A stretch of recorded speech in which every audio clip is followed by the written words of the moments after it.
II ended August 14, 1945. Millions of lives churned and forever changed by war began the slow transition to a new normal, one without rationing and sacrifice, but with a keen memory of what they just endured and managed to survive. Many didn't talk about the war. These were experiences kept to themselves and only later, much later in life, revealed, if ever. But some kept letters, pictures, artifacts, clues to the war they knew and the people they were. I'm Wendy Brokaw. CCTV celebrates this Veterans Day by talking to 6 authors who brought these stories and more to life. It was a life-changing journey for all. They found others who shed more light, sharing their own stories. They researched, fact-checked, and pursued every lead. Along the way, they solved mysteries and even brought closure. We are grateful to the nonprofit organization Oregon Spirit of 45 and Gail Elliott Downs for bringing these authors to our studios to tell their stories.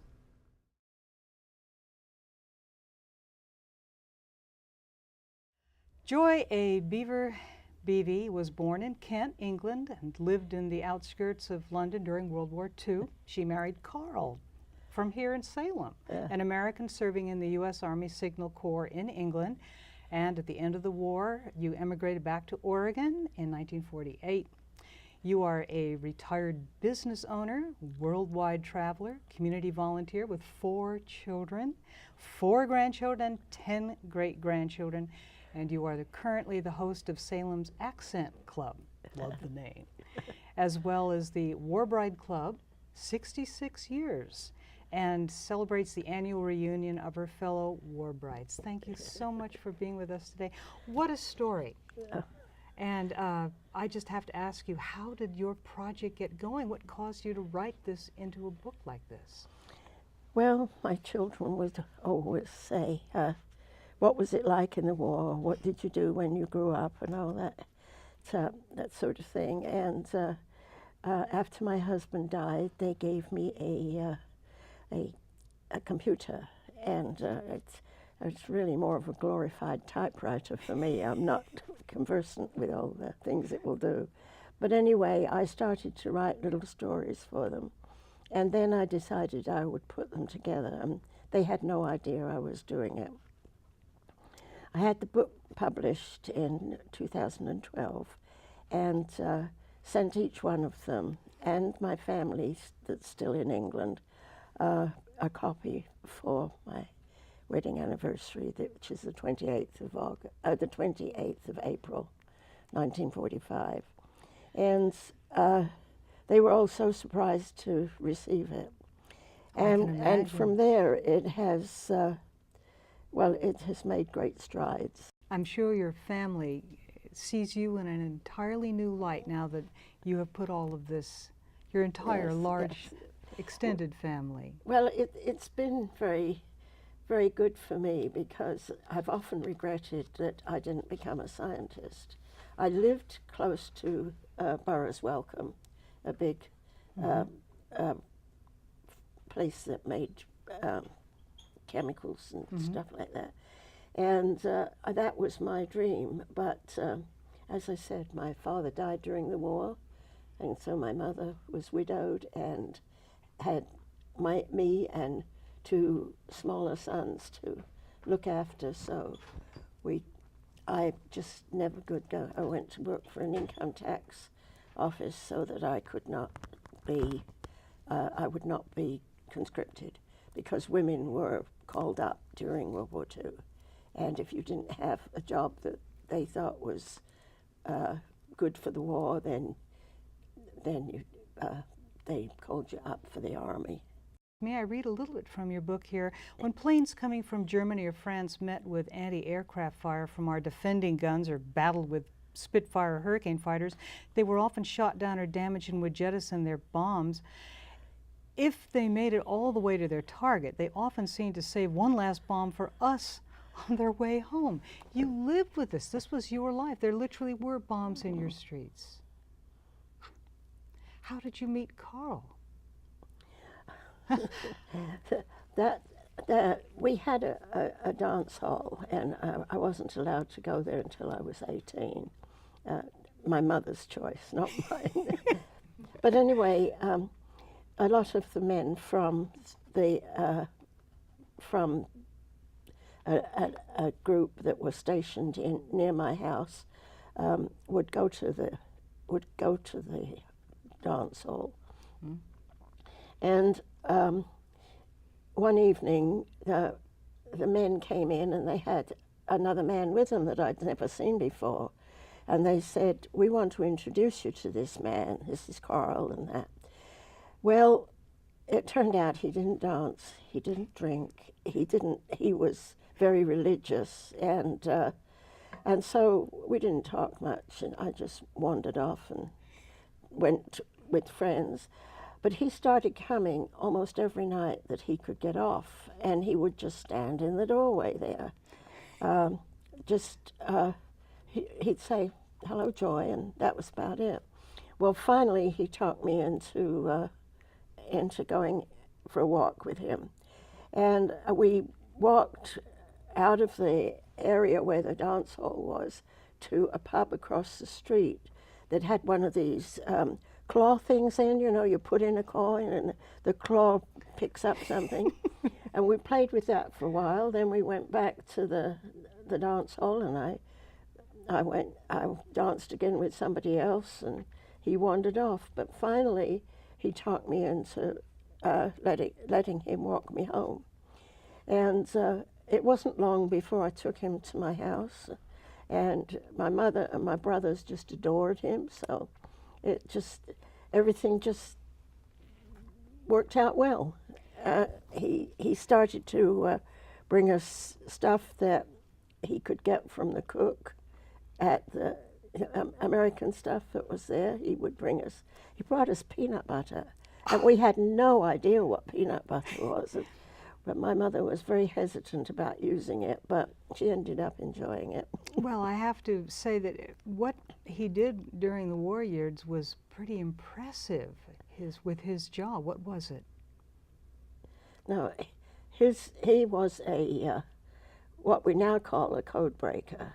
He knew he was a code breaker, but nobody else knew that these 200 men in this old stately home that was built in Henry VIII's time were code breakers. Fast forward, you and he married, and then you had a son, and then you came to the United States to live. What was that like for you, living? Well, it was very scary. I really did not want to come. I had a widowed mother. My father had died earlier in the war from results from the First World War, and she didn't want to be left alone, and I really didn't want to leave her alone, but I knew that I had to. Anyway, we got here safely. His parents, meanwhile, had moved back to El Dorado Springs in Missouri, and they wanted us to go there, but no, he said Salem was where he wanted to be. When you made your life in Salem, what made it easier to acclimate yourself? You became friends with people who were in your position. Yes, it wasn't very long before I met other war brides, and we formed a group that meets till this day, except we are now down to 3. It's the last few years have been hard because so many of them are passing on. I encourage everyone to pick up snapshots of a war bride's life and read it and relish the love story behind it, the terror that you write of so well, and the heartwarming family story that it also tells, and about that beautiful dress. It has its own story. Oh, yes, it does. The beautiful dress. Somebody decided that this old Tudor house in a place called Bexley should be a museum for the town. And when they started to make a museum, they found out that the Americans had been there during the war, 200 of them, just 200 men in there. And so they decided they would make a thing they called it Santa Fe. That was a code name that the group had. And so it's called the Santa Fe exhibit.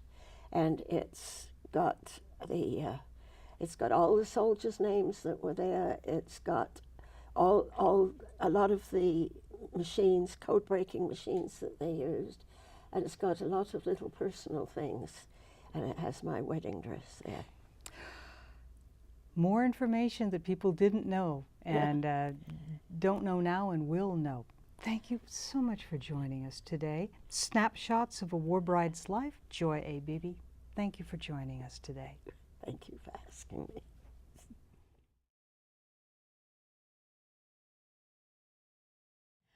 The Black Suitcase Mystery. The first time I read the title of this book, I thought this is a work of fiction.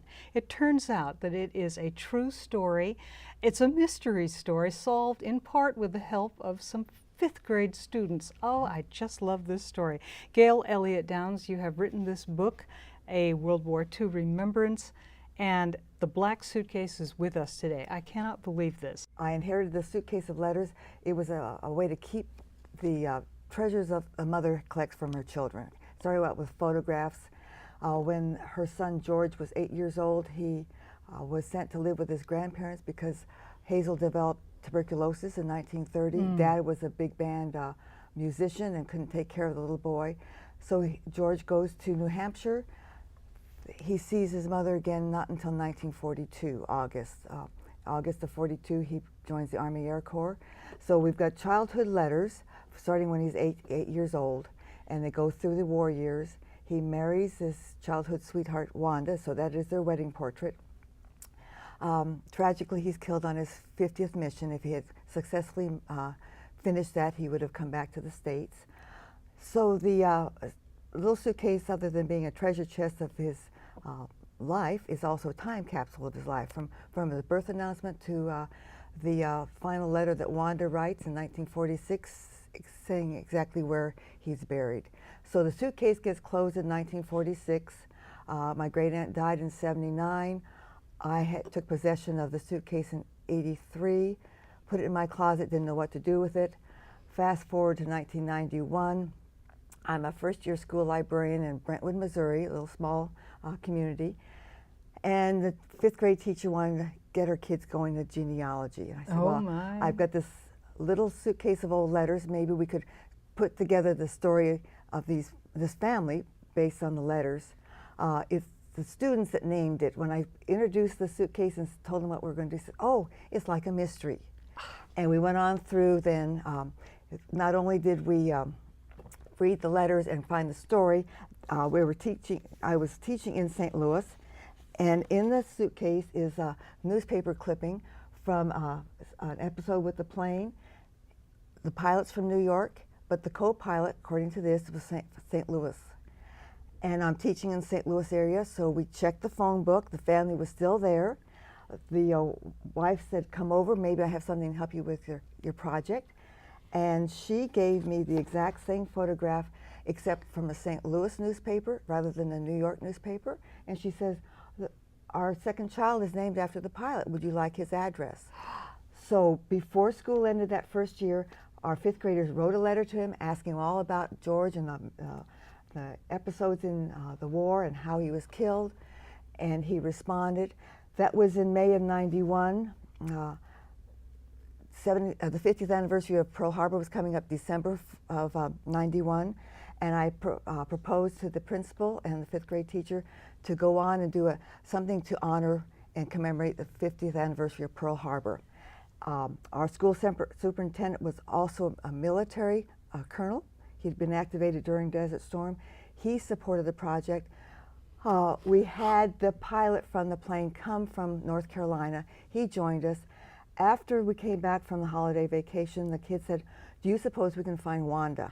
Wanda. Wanda. They wanted to find Wanda. Where's Wanda? That means they were so involved in this story, it was really impersonal to them. They wanted to find Wanda. What happened to Wanda? We didn't know, except the last letter is 1946. This is before our school had internet. This is '91. We don't get any computer really until '96. No. Old-fashioned way. writing letters. You know, our clues were, you know, the addresses in West Virginia that she had. So we wrote letters to those hometown Chamber of Commerce's, history societies, newspapers. We had the help of Ann Landers and her column. So we found her, and she came. She had attended her high school 50th reunion. She came to our school on her 49th wedding anniversary. The week later, the bomb group was having a reunion in Milwaukee. We went up there. She was able to meet the pilot in person. She was able to meet the other comrades who were eyewitnesses to the plane being crashed. And they were able to find out, she was then able to find out, all those students and she herself personally, what really happened. What really happened. Yeah. From the people who were there. Exactly. That was real closure And for her. it really helped her a lot, yeah. And then we spent 2 weeks that summer in New Hampshire, going to all the places we had addresses for, you know, reliving George's youth and his childhood, all the things that my great aunt never experienced. By this time, we've got a momentum going, and we went on to 4 years. We were commended by President Clinton, one of his Memorial Day speeches in Arlington. A thrill of a lifetime. 95 was the end of the commemoration for the 50th anniversary, and so the suitcase was kind of closed up. I retired from teaching in Missouri, moved out to Depot Bay, Oregon. The book was published a year ago this summer, and I gave copies to the other crew members' descendants who wanted to share the story. And one got back with me and he said, Gail, you know, Polish researchers contacted me a few years ago. They had located the crash site. Oh. And he says, there's an Oregon connection. He gave me the name and pictures of Gunther Vogel, who, a 16-year-old German soldier, anti-aircraft gun battery, one of those guns responsible for shooting down the plane. He lives in Bandon, Oregon, and I've met him. This is astonishing. A photograph that's in the suitcase. This is a photograph in a museum in Poland. Same photograph. Evidently, one of the crew members must have had it. And there's a whole exhibit at the museum in Poland honoring those American servicemen. And Gunther Vogel was part of the German military honor guard for those fallen American servicemen. He said they gave the military salute. They had a ceremony just as if it was one of their own fallen comrades. So I don't want to give away the rest of the story here. I want people to read your book and experience what it was like for these students to, every step of the way, with you, solve the mystery of the black suitcase, and then how so many others came forward with information, and it snowballed from there. And Wanda, what a wonderful way to have her come through life. He was the love of her life, and to end it so well for herself, with being buried next to him, love forever. Well, she had an opportunity to get the gravesite next to him. She believed that all these years he was buried in Belgium. He was really brought back to New Hampshire. She was given the gravesite next to him, and her tombstone, when we visited in summer of '92, separated by war, reunited by death. The Black Suitcase Mystery, a World War II Remembrance. Okay. Thank you so much. And thank you for bringing the actual black suitcase. We're still journeying through life here, the suitcase and I.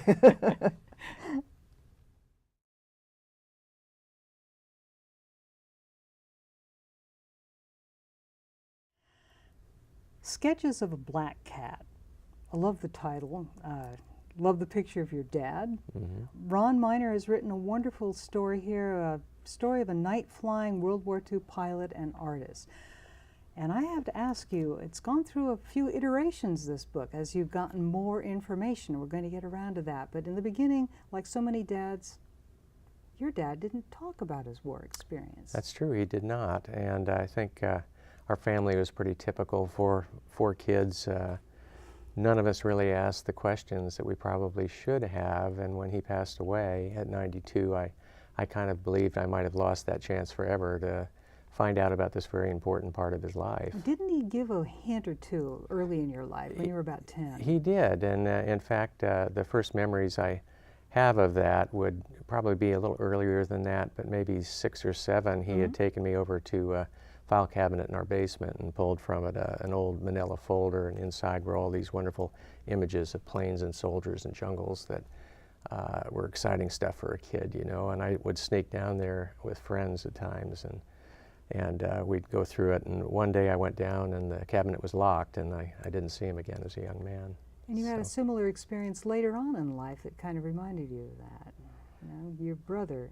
Yeah, you know, Mike and I, my brother Mike was pretty instrumental in a lot of our discoveries, and so he went with me a year later, and we went through some things again in that same house, and he found some boxes of letters, very much like Gail's story, about 100 letters all in mint condition written home, and a wealth of new information and stuff in there that I was not aware of when I wrote the original book. The original book was kind of, I guess I conceived it as sort of a family thing initially, and I was surprised myself that it seemed to catch on. People seemed to like it, and I was lucky to get some press and things, and so I just felt like there was more to it. I was learning all the time about this squadron. I started meeting some of the guys because of the original book. So tell me, sketches of a black cat. What is a black cat for those who don't know? And what was your job? What was your dad's job? He was a pilot, Navy pilot in the South Pacific. Black cats were a pretty unheralded group that flew at night in PBY Catalinas painted entirely black. And the idea was that they were so slow that if they didn't do something to conceal themselves, they were very vulnerable. And what was their job? They did all kinds of things. They did pretty much anything the Navy could dream up. But the two principal things they did, certainly a lot of patrol missions and a lot of reconnaissance missions, and they would go out 10, 12 hours at a time sometimes, very long flights, in the dark with very rudimentary radar, but they had some. And they would generally try to locate enemy positions on land or in the water, call in help and light them up with flares when they could, and if they couldn't do that, would go in themselves. They had 4 bombs, and they would do the best they could to take them out. So all this happened at night, and again, they had flame arresters. They did everything they could to get as invisible as they could be. And how did you find out about your dad's take on all of this? I love that he did artwork. He did amazing things, but he talked about this within this. So how did you write the book to bring out his story? Well, you know, as we said, I didn't know a lot about it until we gathered as a family out there in Massachusetts to kind of start going through his things, have a service and a ceremony together. And as we were going through some of his things, we started, actually Mike found the first box, but we started finding more and more of a trove of World War II materials that we just did not know anything about. And there was, you know, maybe 1,000 photographs, all this writing. Some of it had dates, 1942, 43, 44, places like Guadalcanal or Tarawa, or these names that I thought, holy mackerel, this is important stuff. His whole story's here someplace. I just need to figure out what it was.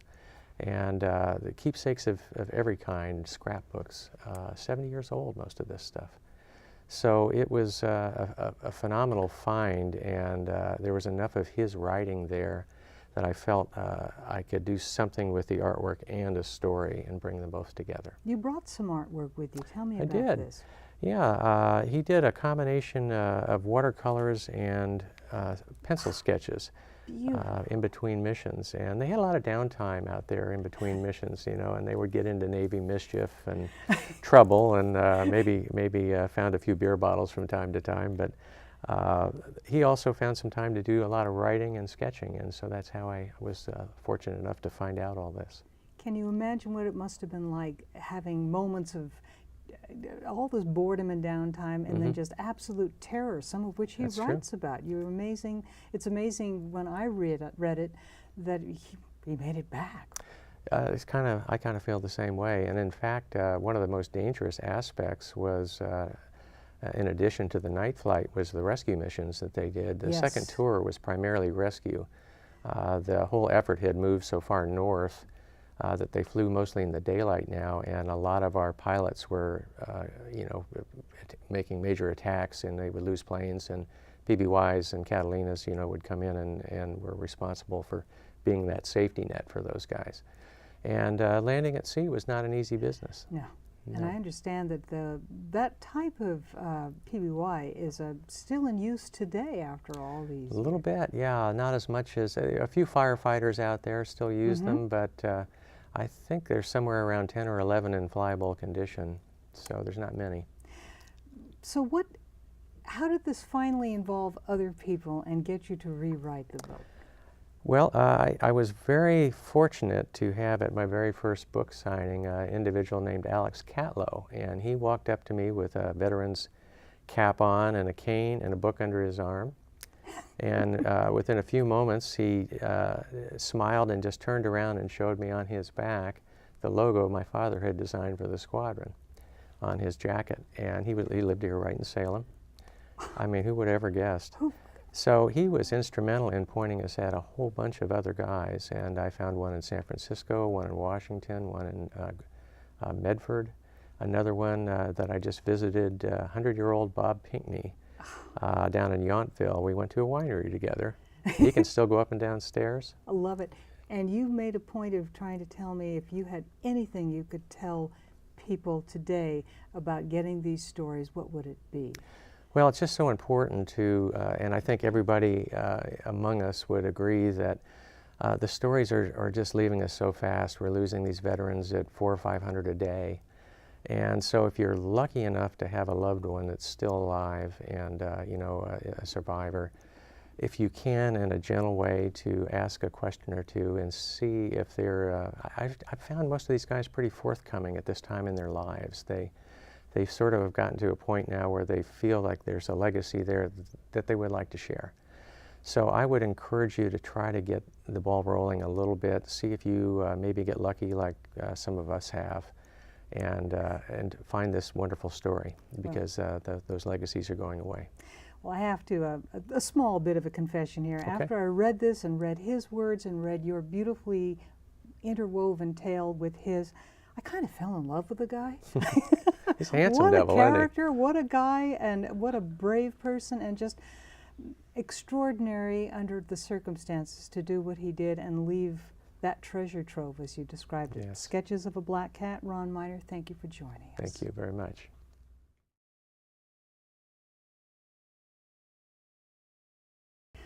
Waiting for Peace, the journals and correspondence of a World War II medic, written by his daughter, Karen Berkey Huntsberger. Thank you for joining us. I'd like to read this here.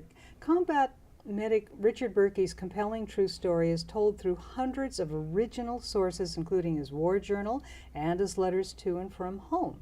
It's written chronologically, woven together with voices we hear from his friends who are also in the service. My father never talked about the war, and I never asked. That's the opening of your book. Why not? Why didn't he?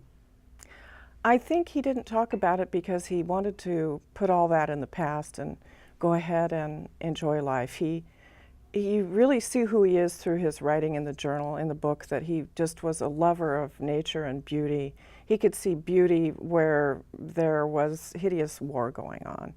The book cover is him standing in the window of Hitler's bombed out home, the Berghof. And what does he do when he's there, when they're touring soldiers there? He goes in the yard and picks wildflowers and sends to his mother. To me, that's just representative of who he was. And I think lots of soldiers that came home didn't want to talk about it because they wanted to just have a happy life. How did you find out about his story, and how did you put it together? I knew he had been in World War II all my life, but he never talked about it. I never asked, of course. I'd seen the scars on his arms from his wounds. And every now and then you would ask him a question and he just would be like vacant. And my mother would say, "Oh, Dad's back in the war, just give him a minute." But then we never had any explanation for that. He died in 1991 at 69, just very abruptly was gone. And my mother had the opportunity in 1995 to go with his battalion to a battalion reunion in Europe for the 50th anniversary of the end of the war in Europe. And when she came back home, she got interested in his journals. He'd kept a journal all his life, And here was this amazing war journal he had. She typed it up then, but I actually never read it till 2008, just about a month before she passed away. When I read it, I thought it was the most compelling thing I had ever read, and granted, it was my father, but it could be any soldier's story, too. And then later, when we were cleaning out her house, I came across about 200 letters to and from him during the war, and I just thought, I have the rest of this now. Turns out I didn't have the rest of it. I still did a lot of research because the journal says what was really going on. The letters to and from, you know, he sends letters home. I'm okie dokie. Yes, I really No, love you're that. not. No, you're not. No, you're not. And letters from home, of course, were meant to encourage the soldiers and give them a glimpse of home and make them feel some kinship, you know, still with their birthplace and their family. But then I did research in the National Archives to fill in the story because I wanted to know what was going on in the war. Yes. I wanted to know that, and so that's interspersed with the letters in the journal, and it's real cold and clinical compared to their loving letters back and forth. So all of that took about 5 years, and I did have massive amounts of mementos that he had brought home. I think lots of soldiers brought home Nazi memorabilia, which I've definitely sold to help finance the production of the book. And he was a stamp collector, and they brought home just lots and lots of things, coins, bills, and every scrap of anything it seemed like he had from the Army he kept. So I had all those, plus I had 90 period photos, and there are 71 of them in the book. Since he was on the front lines of so much in the way of combat and having to be there for people, the job of a medic being so important. There was one here, they don't call out, he said, for their mom or their girlfriend, they call medic when they're in Right. trouble. Right. And it's gut-wrenching when I read all his stories, and he's so meticulous about documenting all of this. I'm amazed at that about him. And yet, oddly enough, the man who was going to become a doctor did not. No, he did. People ask me that a lot. I give speeches to lots of service organizations, and people ask me predominantly two questions. One is, what does the title mean? And to me, the title means we've all been waiting for peace our whole lives. So there was a brief peace after World War II, but we are literally at war with a number of countries right now. We are bombing at least 5 countries, perhaps 7. And for him, he became a pacifist as a result of this experience. He was on track to become a doctor, was in pre-med in university before he was drafted. And I think he was a fantastic medic. I saw it how he was in his life. When anybody was injured, he was extremely calm about it. But he didn't want to do that anymore. And he became a minister, actually. And he became a pacifist and very actively worked for peace during Vietnam and during the rest of his life. And to me, that message comes clear in the book in a way that I spoke at a Lebanon, Oregon last week, and one of the people there was a vet, and he says, there's nothing like war to make a soldier a pacifist. And I thought, wow, that was so touching that man said that to me. But I do think when we send young people off to war, you know, it's very vivid. His mother writes to him a lot and says at the Yes. end, she says, she's still, you know, she'll say, dearest boy, which is lovely. He's 22 and she's calling him dearest boy. But then she says, now that you've seen war, I hope you don't become hardened against the world, you know, and don't become cynical. And he never was. He was a happy person. But of course, you know, not being able to ask him the questions when I had the interest in it. But it was almost like the story was left for me to find, and it's changed my life dramatically. I was worried of what that would involve, and it's been nothing but fantastic. I've met so many great people. You've also said that you can see through his writing a boy become a man and mature on the field of battle. Right. And in a way, that perhaps was the man that who didn't answer your questions, answered them through his writings, and you answered more through your research. What an amazing story. Waiting for Peace by Karen Berkey Huntsberger, about her dad, a World War II medic. Astonishing book. Thank you so much for sharing it and sharing your story behind it. Thank you.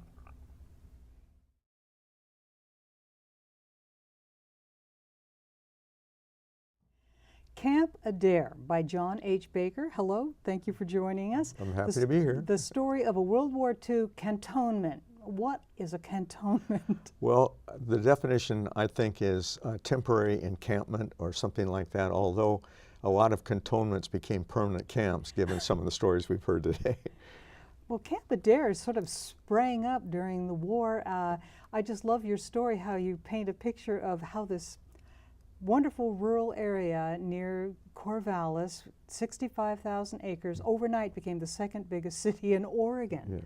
Yeah. Actually, the site was chosen 6 months before Pearl Harbor, which surprises a lot of people because Roosevelt and America were getting ready for a war, as others have said, that most of us knew was coming. I was 5 years old at the time in 1939, but my parents knew that. They could see it in the newsreels and that sort of thing.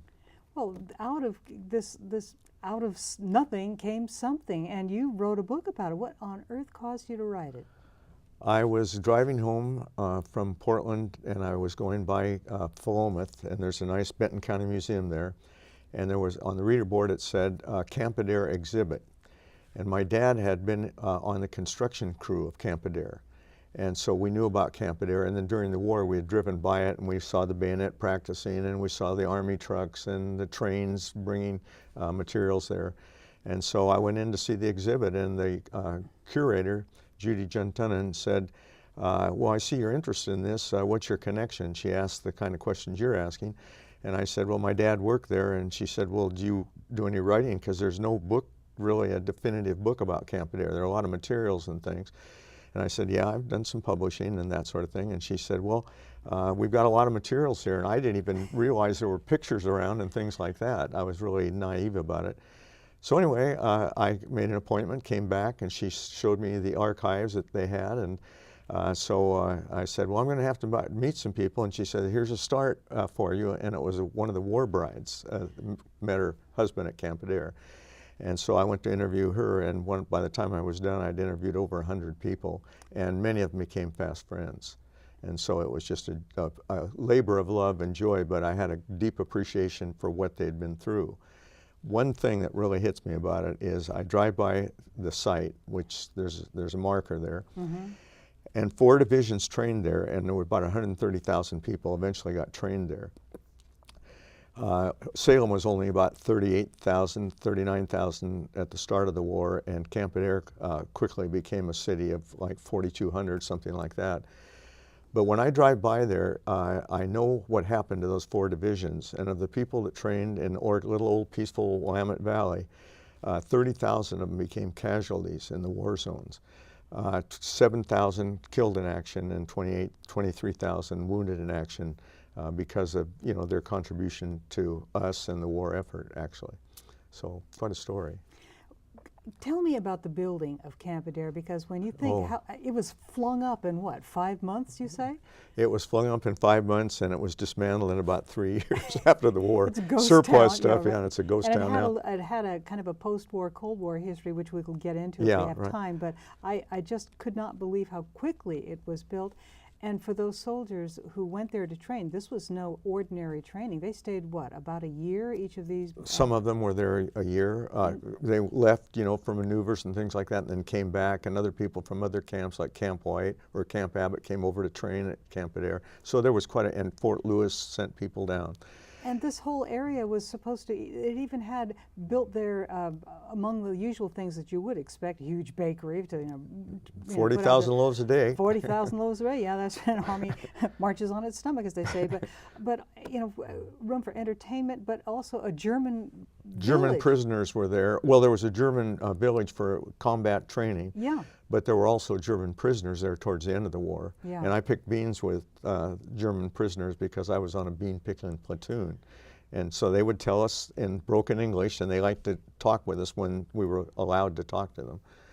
And they had a big PW on their back. It was quite a wartime experience for me. But the construction of the camp, just 2 factors. There was so much lumber required, to build a camp for 2 divisions, that they ran out of kiln-dried lumber, so they had to use green lumber. And of course, the lumber was drying at night where these guys were trying to sleep, and they complained about that a lot. And at one time, there were over 8,000 people working on the construction. Day and night. There was no construction company, one construction company that big, so eventually 4 construction companies were working together to build it. And it was a high priority, of course. I like one part of your story which says that sometimes the electricians, because they didn't have time to move their ladders, learned to work on stilts. That's right, yeah, right. They were up on the second floor, you know, doing the siding and things like that on stilts. Oh my gosh. And I could not find a picture of them actually working on stilts. I've really looked, but if anybody has one, please send it to you and I'll pick it up. Well, it must have changed the whole culture of the area. How, do you think? Well, there's a line in Mrs. Miniver that I just love, that book that was a bestseller in 1942, and they made a movie out of it, and it was England at war, basically, and it had Walter Pidgeon and a lot of people you would know as actors of that era. But the vicar, towards the end of the movie and the end of the book, is talking to the congregation, and it's not a big congregation, but he sees empty seats, and he says, "We are at war. We are all at war. We are all soldiers." In World War II, and I think I've seen some of that today here, the Gold Star, the scrap drives, we were at war. We were all soldiers. In fact, at Highland School here in Salem, if you gave 100 pounds of scrap paper, you got a 1 private stripe, and eventually Arvin Kroos, no offense, Arvin, if you're listening, but he had chevrons up and down both sleeves because his dad had a pickup and he could pick up paper. We still hate Arvin Kroos to this day. But it was for the war effort, you know, that sort of thing. And we did ride our bikes around North Salem. We picked up paper there, we picked up scrap stuff. We went down and shined soldiers' shoes downtown in Salem. There were soldiers throughout Salem all during the war who were on weekend passes and things like that. And then the other way I knew that Salem was at war is my folks loved to go dancing, like at the Crystal Gardens Ballroom or the Armory.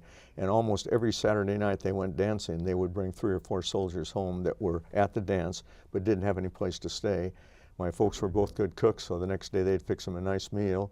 My sister and I were displaced out of our beds because soldiers were sleeping in our beds. And then they would go back to Camp Adair. So we were really immersed in it. Tell me about after the war and Camp Adair. It was used for Cold War purposes, was it not? It was became a National Guard training center, and one of the major firing ranges is still used by police and by National Guard and reserve units. But the Cold War sort of, there was a little hiatus right after the war, and the Cold War got going in about 48, 49, where it seemed to be Russia was going to be forever an enemy. And so they had a Beaumark base there, and their Air Force base came in about 1959. So it took a long time, you know, for that to build up. And so there are still missile sites for Beaumark missiles, and you have to tramp through the brush out there, but the foundations and the site is still there. And of course that building will be forever there as long as there are people, because they can't demolish that big brick or cement building that's at Adair Village. Could you leave us with a understanding of why people have such an affection for Camp Adair? It's kind of a ghost town now, but there's local people and people who were there have a great affection for it. Well, I think a lot of people know what that camp meant in terms of their parents' survival and their grandparents' survival. There's a little kind of a cabinet out there that's weatherproof, and you can go out there and sign up if you visited the site. There's a memorial park there to this day that's been modernized, and it's very, very nice. And you'll see things in there, and I put some of them in the book. I attended a dance here in 1943. That's where I met my future husband. He died in 1990 or whenever it was, but we all thanked him for his service to save us. And as I drive by, it's a hallowed site because I know what happened there, and a lot of other people do. And I run into people all the time that say, "Oh yeah, my dad was there," or "My aunt was a hostess there," or whatever. And so it continues. And then there seems to be a lasting fascination about World War II, even with all the pain of it. And I think some of that fascination comes from people in a world that's very complex, and it's hard to get all the data about any decisions that are being made and why are they being made. World War II, everybody knew what the goal was. And you know, the pacifism actually, I don't think it was ever eliminated, but it disappeared from the job at hand within the time Pearl Harbor was being attacked. The minute Pearl Harbor was attacked, the whole world changed. And in fact, in England, Winston Churchill said when Pearl Harbor was attacked, "We are saved." That was his line. He knew that America was going to be a great ally. Camp Adair, the story of a World War II cantonment. Perfect. Thank you. Where 4 divisions trained and help us and our allies win the war. An amazing story with some wonderful side trips into entertainment and a tremendous amount of information in it that people who want to know the history of Oregon's part in World War II will consider a treasure. Thank you very much, John Baker, for your book, Camp Adair. Thank you for asking me.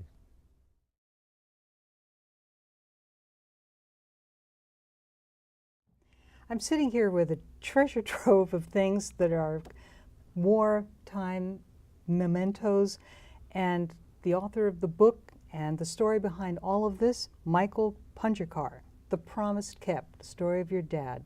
Again, I'm finding so many stories about after your father passes away, then you find out a certain number of things. And what is your story with your dad? Who was he? Well, my dad grew up in Wisconsin, hometown boy in Sheboygan, and then the war broke out, and he wanted to enlist right away after Pearl Harbor. But my grandfather had had a stroke, and my dad was working as the oldest son, the breadwinner, so my grandma wouldn't let him enlist until he came back in '42 and said if he enlisted in the Army, he could bring home more money than he was making at his factory job. So she let him enlist, not out of patriotic reasons, but to help support the family. And my dad went in the Army Air Corps as a mechanic, did not like working as a mechanic on planes, saw a posting for radio operators.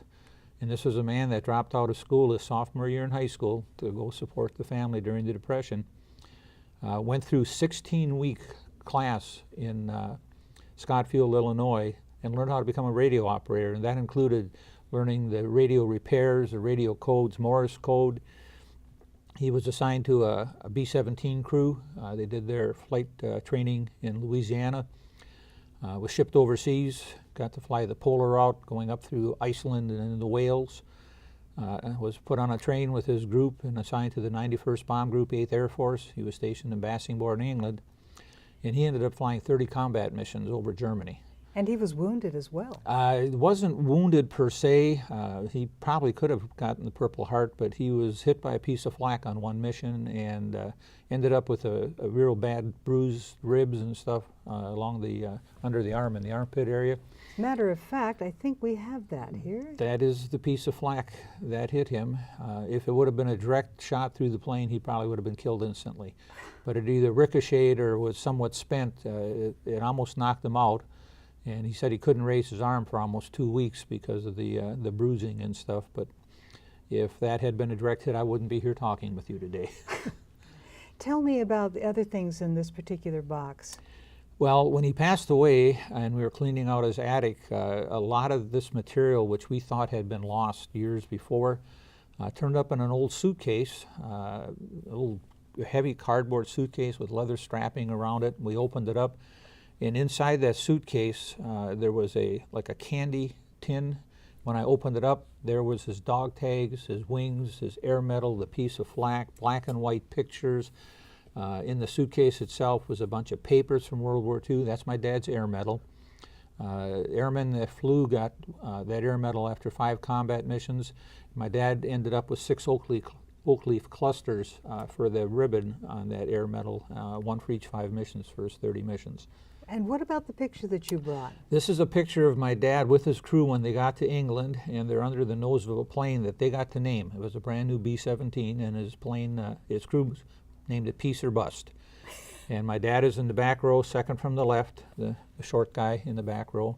And I found that in the suitcase as well. And on the back of that picture is the name of each of the crew members and where they came from. So finding this information when my dad passed away, led me to wanting to do more research, and it really goes back. When I was a kid growing up, he was like most World War II veterans, didn't talk about it. One time in high school, he took me up in the attic, showed me a box, and he showed me his wings, his dog tags, started sharing a couple stories, and then got this faraway look and stopped talking. And I look back now years later and realize he was dredging up some memories that he didn't want to recall. When he was 79 years old, I went back to Wisconsin, took him on a fishing trip, and driving back home, all of a sudden he just opened up. He said, you know, I remember when I enlisted in the Army Air Corps in '42, and for an hour he talked steady, had me laughing, had me crying. And I finally said, Dad, you have to cut a tape and share these stories. Nobody else in the family knows this stuff. About 5 months later, a tape showed up, my years in the Army Air Corps, 1942 to 45. And I was working full time. I put it on a shelf in my office and, you know, I'll get to it. Well, 2 years later, cancer took Dad. And I had promised him I would transcribe that tape. So I sat down after he passed away, and we had found all this material in the attic, and I transcribed the tape, had 12 pages written up and 100 questions I wanted to ask him. And it was with my wife's encouragement that I got on the internet. I found out that the 91st Bomb Group had a web ring. I sent them emails and started corresponding with some of their members. A gentleman in Illinois sent me an email asking for more information off the dog tags. I got my dad's serial number. He sent me back a spreadsheet with a list of his 30 missions, who the pilot of the plane was. It was a treasure trove, and I just started doing research, traveling, meeting other veterans, some that had served at the same base in Bassingbourn, England as my dad. And 3 years later, that transcript is part of The Promise Kept. Why the title, The Promise Kept? I thought about the title for the book, and it kept going back to the fact that I had promised my dad I would share that story. And of course, it's more than my dad's story. That transcript is woven throughout the book, but 7 other veterans of the 8th Air Force that all served in World War II, 3 of them actually served at the same base as my dad, did not know him personally. But they allowed me to share their stories as well in the book and provided me with photos from their collections. And it was a journey that I just grew so much from. I traveled a lot, and I used to complain about being stuck in the middle seat on a plane for a 2-hour flight. And now I'm thinking of my dad on 10, 11-hour flights on oxygen at 40 below zero, 25,000 feet in combat. I'm not going to complain about being stuck in the middle seat anymore. I love the story at the end where you actually get to fulfill one of your own dreams. Tell us about that. And it is part of this picture. Yes, that is a picture of a B-17 that I got to fly on, and that formed the epilogue for the book. That plane is called the Aluminum Overcast. It's operated by the Experimental Aircraft Association out of Oshkosh, Wisconsin, and it tours the country, one of 5 B-17s that are still flyable. And I signed up to go on a flight. I told my wife, I said, I've won, I think it was 2009 or something like that. I said, I want to fly on a B-17 this year. And they charge you for that. But I called and got a reservation to fly in the plane. It came into Oregon up at Hillsboro Airport. They let me fly in the radio operator seat for takeoff and landing. So I got to experience the takeoff and landing just like my dad did for probably 80, 90 times with practice flights and combat missions and training and everything else. It was quite an experience. And that is The Promise Kept too. That's the way I closed the book. It's a journey that's changed my life. In meeting these veterans, one of them in Milwaukee, Wisconsin, asked me if I heard about the Honor Flight program, which is a program nationally that raises money to take veterans back to Washington, D.C. to see their memorials, and it starts with the World War II veterans because of their age. Again, according to the Honor Flight program, we're losing right now 600 to 700 World War II veterans a day across the country. The veterans that we're transporting, the youngest World War II veteran right now that I've met is 89 years old. The oldest one is 97. And we keep losing them. The hard part of working in this Honor Flight program is getting to meet these veterans and getting to know them and then going to their celebration of life because they're passing away. As I was reading this book, I was so struck by how he had put so much into what he did. I feel I know him, and that's what I love about reading these books, is I now feel I know this person and what they went through, what their teams went through, what dangers they faced, and I'm just so glad you wrote it. Well, like I say, it was a life-changing experience for me. I think I got to know my dad a lot better in reading what he did, and I see what he did in World War II carrying through for the rest of his life. Again, he didn't talk about the war, but my dad was the kind of guy that if he made up, if he wanted to do something, he did it. When he was working at a power plant, they had posting for instrument man. He went to the library, bought books, studied, learned the math involved and stuff, became an instrument man. Did the same thing to become an electrician. I always like to say my dad was the, I can't remember the same right now, but where he was a master of all. Everything he tried to do, he did. And he was good at everything he did. I wish I'd have learned some of the skills that he developed in life, but writing the book was just a great gift to me. I'm glad this didn't take him, So am I. and I'm glad that you wrote his story for all of us. Well, again, it's not just his story. The air war over Europe was a big part of World War II, and we were losing airmen a lot earlier in the war than before D-Day. And the thing I want people to realize is the 8th Air Force in particular lost, I think it was 26,000 airmen, with another 28,000 that were taken as prisoner of war. And that doesn't count the tens of thousands that were wounded on their missions. The 8th Air Force lost more airmen than the Marine Corps lost in all their battles in the Pacific in World War II. So it's a part of the World War II history that I want people to remember, and that was one of the reasons for writing the book. The book is about World War II, and again, that was sadly, in doing my research, the last war this country fought to win, and also the last war where this country as a whole was united behind the war effort. Everybody in this country participated in World War II, whether it was raising crops, working in the factories, gathering string and aluminum foil. I mean, everybody participated and made sacrifices. The Promise Kept by Michael Pungerkar. Thank you so much for joining us Appreciate today. being here.